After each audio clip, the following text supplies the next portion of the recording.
Hello and welcome to another edition of Another Book Review. This week I'll be reviewing After Steve by Tripp Mickle. I'll talk very briefly about the author, go into an overview of what the book is about, talk about what I liked about it, what I didn't like about it, who I recommend the book to, and finish off with what I'll be reading for next time. Tripp Mickle is a journalist. He's written for the Wall Street Journal as well as the New York Times on the tech beat, mostly about Apple. This is a full book length. I think it's about a little bit over 300 pages. Maybe it's a little bit over 400 pages. Look at the years following the death of Steve Jobs up to probably 2020. So from about, I think Steve Jobs dies in 2011, 2012, up to the year 2020, and really specifically the relationship between Tim Cook, who is the CEO of Apple after Steve Jobs has passed, and his relationship with Johnny Ive, who is really the designer-in-chief of Apple, is kind of considered to be a designer guru in terms of designing products. It looks at their relationship, Johnny Ive's relationship with Tim Cook and Johnny Ive's relationship with Steve Jobs, how his relationship to Apple computers changed over time, and how Tim Cook has kind of changed Apple and made his imprint on Apple since becoming CEO. So that's essentially what the book is about. I think the book is an interesting idea. Apple is very much known for being kind of a secretive company. You can definitely tell in reading this book that Tripp Mickle, maybe compared to other books I've read like WeWork, The Cult of We, The Devil's Playbook, even something like Super Pumped, all of those, you get the sense that the author has gotten a lot of access to a lot of people. This book definitely felt like a lot of the antidotes and whatnot are a little muted, and they don't feel... it feels like maybe some access was lacking in this, whereas other books, maybe that access was a little bit more prevalent.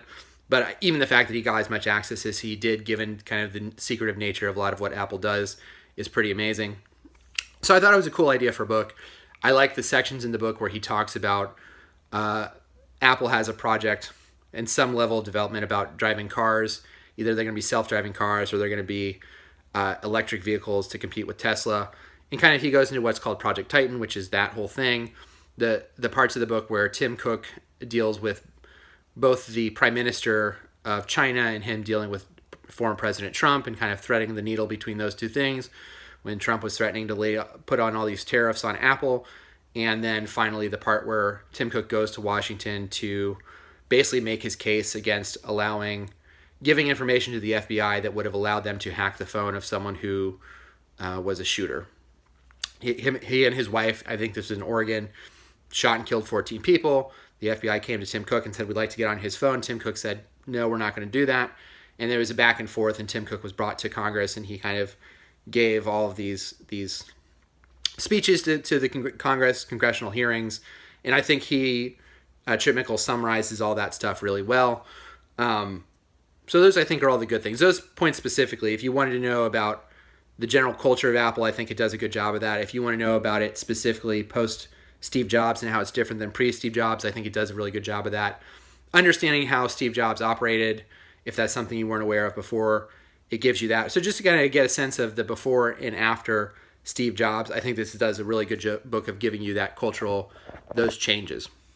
I think some of the things that were lacking in it, Tim Cook is kind of famously a very, very private person, and I know almost about as much Tim Cook after reading this book as I did before. You just don't really get very much sense of his personality or his values or his opinions. I did get the sense in reading the part where he talks about Apple TV.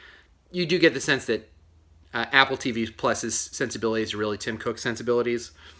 So there is that. I think that there's some parts of the book where Tripp Mickle gives Tim Cook something of a pass and doesn't really criticize him as harshly as maybe I would have liked to have seen. So those are kind of the negative things about the book. And I think that the first section where he summarizes really up to the death of Steve Jobs is about 100 pages. That probably could have been cut down to 50 to 20 pages.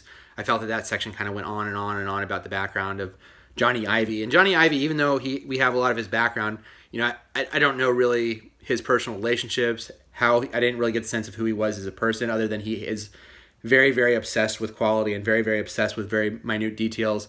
I didn't get the sense of, is he a loving father? Did he love his wife? Does he not love his wife? What are his other personal relationships? He has these friendships. but it doesn't sound like he has a ton of time to deal with the friendships. And so what are those things like? So I think that there does seem to be, considering those are the two main characters of the book, I didn't feel like I got a ton of stories to really tell me who those people were. And so that was a little frustrating.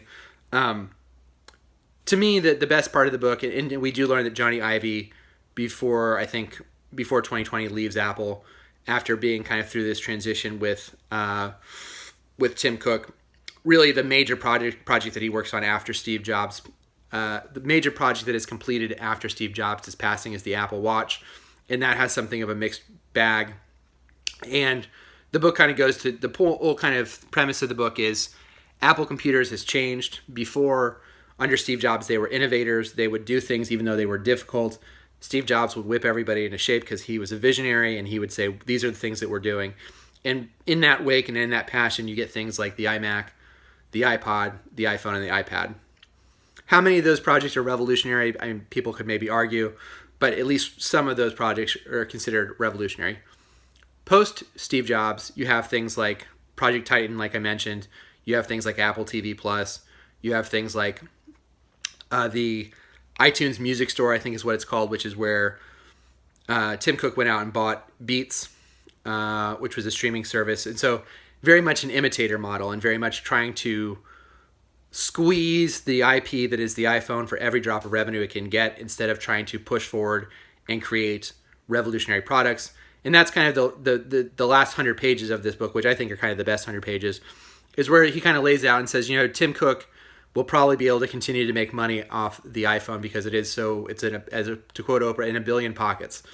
And so Apple will continue to be profitable, but it's a question of whether or not its heyday of being able to make these innovative products is behind it. The board is filled with people who are operations people, and they're not design people, they're not marketers. And so they've moved from really products to service, and that's kind of their mindset, is trying to find a way to just squeeze as much money from these services as they can. And Tim Cook has been great at that. I mean, he's made a ton of money for the shareholders, which is what he's supposed to do. And he's had really good relationships with China up to this point, and that has enabled the iPhone market to continue to grow year over year. But the end of the book is basically saying, are the best days behind us? What will Apple be in 50 years, 100 years? Will it be known as being this revolutionary thing? Or will it be known for this company that made all these products and then just continued to squeeze as much revenue out of them as they could instead of pushing forward? And I think that's kind of implied that that's one of the reasons that Johnny Ive leaves, is because they're not really challenging him anymore, and doesn't have the same clout he had before. And Tim Cook's managerial style is very different than Steve Jobs. So that's the book. I guess I would recommend it to anybody who likes reading about business books in general. If you're curious about this period of time specifically, if you kind of want to get the sense of what is the appropriate way to move past a founder, the death of a founder, or the leaving of a founder who had such an impact, you kind of get all those things of how they looked at it, where the parts where they thought it may have been disrespectful, parts where they may have thought it was too referential, and what is the appropriate balance of those things. I don't know if you're going to feel any differently about Tim Cook than you already do. Tim Cook struck me very much as a Roger Goodell figure, in the sense that he didn't start this thing, but he took the baton, and by taking the baton, he has, steered the course through all these controversies and made a ton of money. And maybe hasn't been as innovative as people would have liked, but has made a ton of money, and is very much, in my opinion, not a super trustworthy person at all times. And I think this is kind of one of my frustrations with the book, is I felt Tripp Mickle could have come down harder on some of these things with Tim Cook. There's a part where they get into kind of Tim Cook coming out in that story, and I felt that was handled very, very delicately. Maybe some other people would have handled it less delicately. And then you get kind of, like I said, the sense that Apple TV Plus is really Tim Cook's sensibilities for what television should be. And then there's a question of, is that a good thing or a bad thing? So I threw a lot at you, but it's a lot of book. And I think there's some good stuff in there. It didn't really strike me anything. Everything was just okay. I was surprised by the lack of interesting stories, because even in Super Pumped, which you're dealing with a company that is much younger, there seemed to be more interesting stories. Here there's gossip of things, but there didn't really seem to be any fun antidotes that I really took away from it. I think the most interesting parts were Tim Cook really fighting to not give the FBI information, but then turning around and saying to China, you know, we'll do whatever you want to stay in China, and how those things may have been seen as hypocritical. So your mileage may vary. If you like business books, there's something in there for you to like. Excuse me. And if you're interested in all in Apple, I think it's a pretty interesting book. So that is After Steve by Tripp Mickle. And next time I'll be reading Moon Water by Pam Weber. Until next time, please like the video. Subscribe to the channel if you haven't already. Until next time, bye.